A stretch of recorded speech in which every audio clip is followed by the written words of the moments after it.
Right now, with all of us trying to stay at least 6 feet apart, it's pretty much impossible to shake hands or touch at all. But eventually, when we do come together again, many are wondering if the handshake will ever return. Even high fives or fist bumps could be questionable. If our customs change permanently because of the pandemic, what might replace them?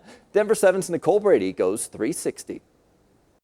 Handshaking not going to be part of the new normal? People have kind of raised their eyebrows when I said it. Even before Dr. Anthony Fauci said last month that we should probably never shake hands again, people were looking for replacements. Elbow bumps, the foot shake, or just nodding our heads and waving, even hand signals. I can never really do that, but that live long and prosper type thing. It worked for Spock. Live long and prosper. But can humans really replace handshakes, high fives, and what about hugs? For a 360 look at this, we talked to an epidemiologist, a business school professor, the leader of a Denver networking group, youth sports coaches and players, and a scientist studying physical contact in virtual reality. But before we get too far into the future, a little history of the handshake.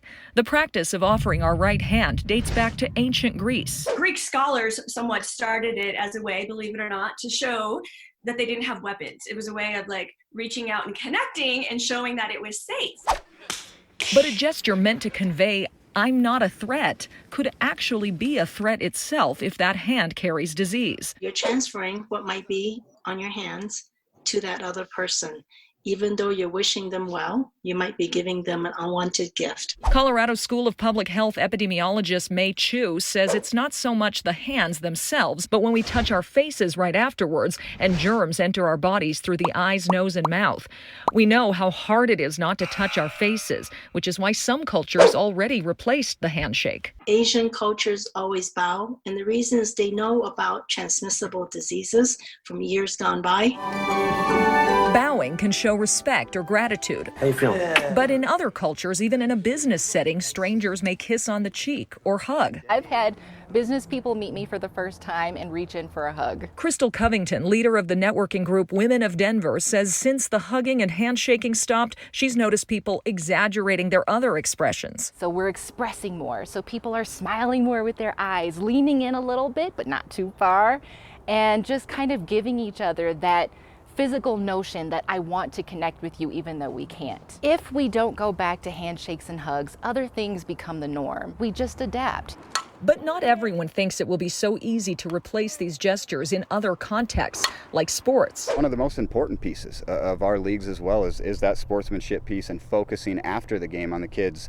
High-fiving, shaking hands, the coaches as well. Keeping their heads up. That was a well-played game. And it's not just the formal post-game handshakes and high fives. Players we talked to say it's almost impossible to imagine staying away from their teammates after a big win. If we win, we just give each other high fives and hugs and stuff. It's great. It's definitely going to be missed if we can't do it. Celebratory air fives just won't be the same. Humans want physical contact, but in a post-pandemic world, could we possibly resort to even more futuristic substitutes? Computer scientist Chris Harrison and a team at Carnegie Mellon developed a technology called wirality to simulate touch in virtual reality. I could see VR definitely becoming something that is used in the mainstream as a stand-in for things like Zoom and Skype and similar services. With wirality, you could actually shake hands in a virtual meeting and really feel like you're touching something. Grab things, manipulate things, touch a colleague on the shoulder to get their attention. The technology is impressive and could enhance the VR experience, but Harrison said this absolutely shouldn't replace real contact. Maybe it's better than nothing, but we've got a long way to go to make it truly realistic. And even if we could make it 100% realism, there's something about human-human contact that's really special. Time will tell if something comes along as a permanent replacement for the handshake. We tend to imitate what we see.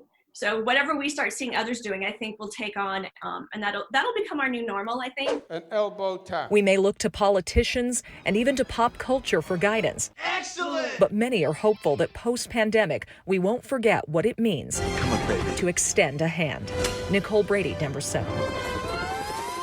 Oh, and what about for the kids, too? We know there are many more opinions on social interactions. Will you be comfortable going back to handshakes or hugs, or will you adopt a new form of greeting or affection? You can share your views by emailing 360@thedenverchannel.com.